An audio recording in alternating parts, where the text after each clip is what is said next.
Hi, I'm Anna, your in-flight life gal, and I'm here to talk to you today about my face-to-face that I had with a major airline. So I applied in May. I got a request for a video interview on, I believe, May 31st.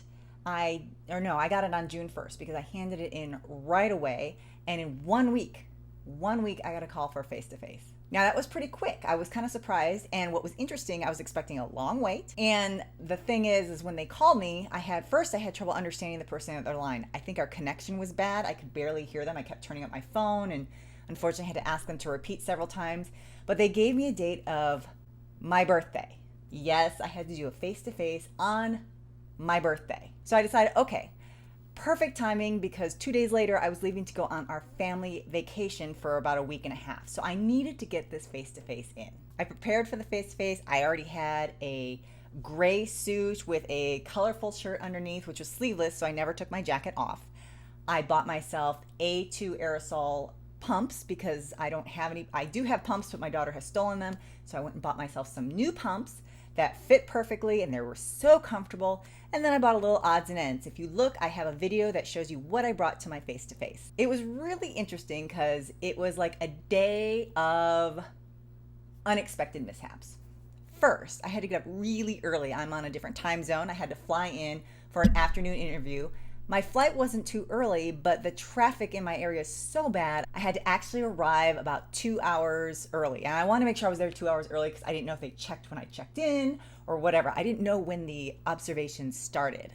First, we had been having thunderstorms all week, so I was kind of worried I was going to have trouble getting in.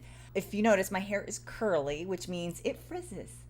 That's not fun. I had the frizziest hair that day. I couldn't control it no matter what product I was putting in there.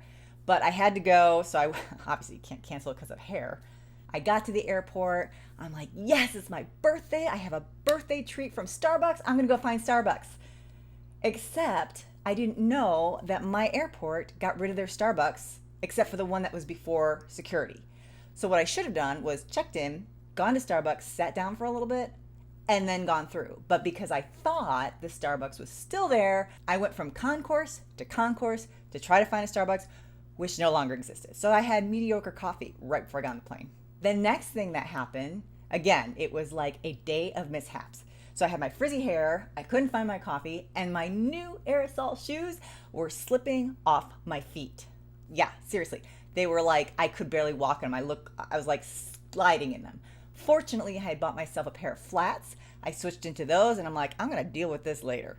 And fortunately, I also had pads that I put at the bottom of my shoe and that helped me elevate my foot to make it fit better.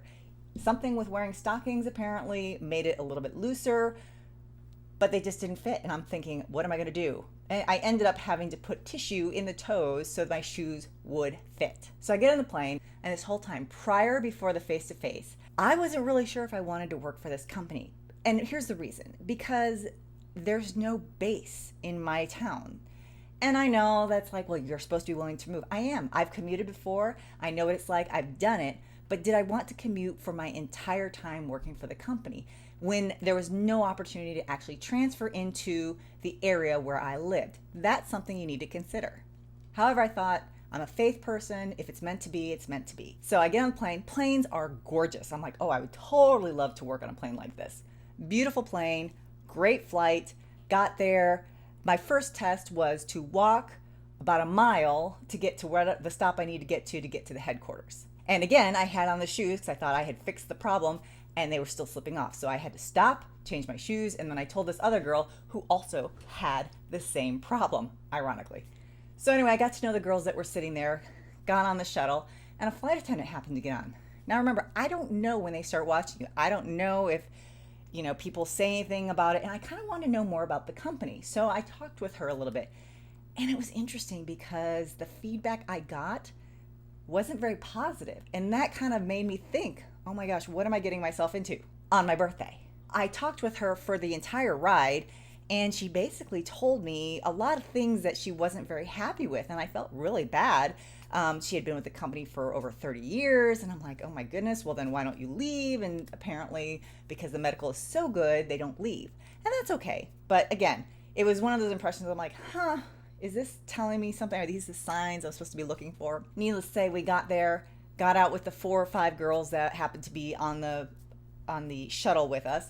And we were in this big building, didn't know where we were going. One had actually been there previously for a face-to-face. So this was her second time going through a face-to-face. We found where we're supposed to go. We signed in. We sat down at tables. I am horrible at remembering names. I'm so glad they gave us badges. And I was writing down the recruiters' names because I wanted to make sure I knew who I was talking to. That didn't really help for some reason. One thing I kept seeing on the videos is volunteer, be a volunteer, that show them that you're willing to make changes. So one of the things they had asked us to do is they asked some people to move over to another table. I popped right up, I moved on over, and I was at this other table. When we were sitting there, we were going through the recruiters were going through the introductions of themselves, and then suddenly somebody came in with a bouquet of flowers saying, "There's someone in here that has a birthday." Okay, if you have a birthday and you go to an interview and somebody walks in with flowers and says, "There's somebody in here that has a birthday," wouldn't you think maybe they're talking about you? And I'm like so confused because I'm like, did they know it's my birthday? Do they give people flowers? Wow, this is a great company. Well, really, it was another recruiter's birthday, and I didn't tell anybody it was my birthday. Maybe I would have, had it in somewhere if I did. They gave her the flowers. I was like, oh, well, that makes a whole lot of sense. But it was just kind of funny that I thought that. The interview starts. We're in a group. We're doing activities. It was just an interesting situation. I'm not going to talk about everything that goes on. After the group activity, you have to talk in front of people. You have to introduce yourself. Try to, again, volunteer for something. I did notice the girl, if you could be a team leader, that's always smart because the girl that was our team leader ended up getting her job there.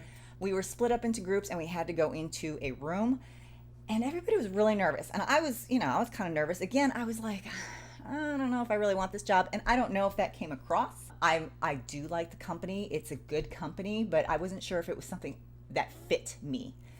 And they kept saying that. They kept saying, interview us. Make sure we're a fit for you, which is a great idea.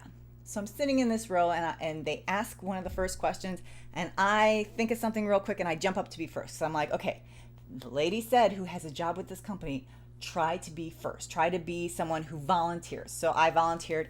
I don't think they liked my answer. I have a really good sense of when I'm around people, how people are responding to me.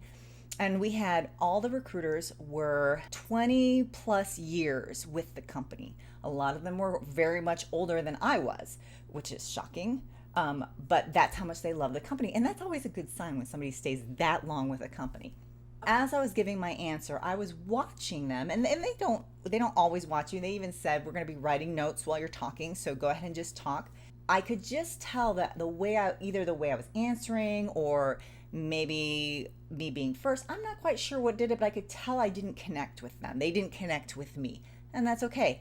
And I've heard a lot of people say that sometimes it's the luck of the draw. It depends who your people are. They tried to make us feel comfortable, but yet they were kind of like, they didn't smile very much.